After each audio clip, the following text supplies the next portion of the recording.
নমস্কার সবাইকে, জ্যোতিষ ব্লগে তোমাদের সবাইকে আরও একবার স্বাগত। শুভ ষষ্ঠী সবাইকে। আজকে যেহেতু ষষ্ঠী, তাই আমাদের সকাল সকাল বেরোতে হবে নদীতে যাওয়ার জন্য, কারণ পুজো দেওয়ার আছে। দেখো, তোমাদের কালকেই বলেছি যে আমাদের এখানে পুজো দিতে হলে সকাল সকাল যেতে হয়। তবে এই বছর একটু দেরি হয়ে গেছিলো, তার জন্য টোটো করে যাচ্ছি, নইলে প্রত্যেক বছরই আমরা হেঁটে হেঁটেই যাই। আমাদের বাড়ি থেকে নদীতে যেতে বেশি সময় লাগে না, ওই ধরো 10 মিনিট মতো।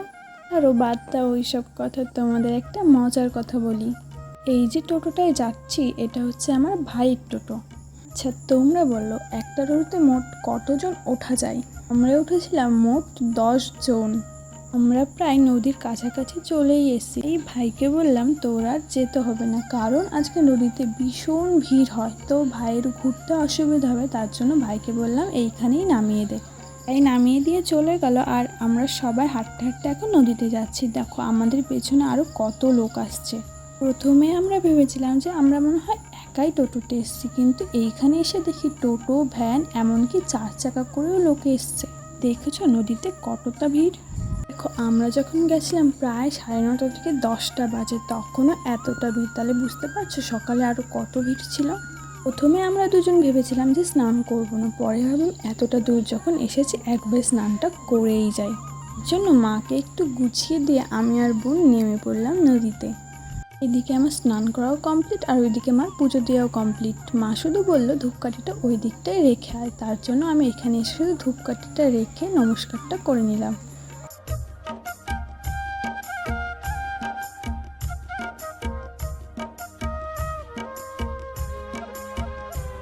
এদিকে যে যা কাজে ব্যস্ত, আর আমরা আমাদের কাজে ব্যস্ত।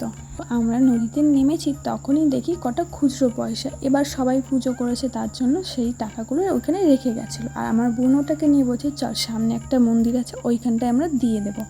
বলতে বলতে সেখানে চলেও এলাম, আর এখানেও এসে দেখি সেম একই ভিড় আর ভিড়। এদিকে সবাই পুজো দিচ্ছে, আর ওইদিকে আমি ভাইকে ফোন করে বললাম আমাদের হয়ে গেছে, তুই নিতে আয়। তো ভাই তখন বলছে যে আমি তো একটু দূরে আছি, তোরা অন্য টোটোতে করে চলে আয়, নইলে হেঁটে হেঁটেই চলে আয়। তো সবাই বলছে যখন আসার সময় টোটোতে এসছি, তাহলে যাওয়ার সময় হেঁটে হেঁটেই যাই। থেকে স্নান করে এসে আগে বাড়িতে পুজো দিলাম।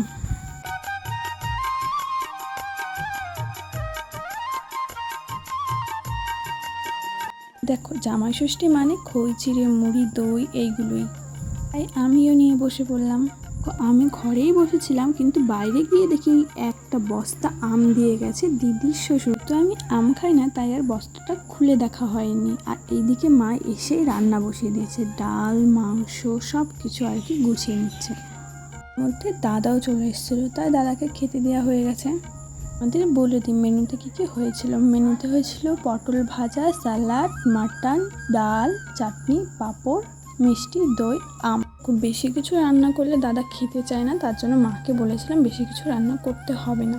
খাওয়া দাওয়া করে বিকালবেলা নিয়ে এসেছিলাম মালা গাঁথার জন্য। যেহেতু 2 দিন পরে লোকনাথ পুজো, তার জন্য রজনী ফুলের মালা গোলাপ ফুল দিয়ে গাঁথবো। ওই যে মালা গাঁথতে বসেছিলাম, উঠতে উঠতে প্রায় সন্ধ্যা। চলো আজকের ভিডিওটা এই অবধিই রাখছি, দেখাবে অন্য কোনো ভিডিওতে। ততক্ষণ সবাই খুব ভালো থেকো, সুস্থ থেকো, টাটা।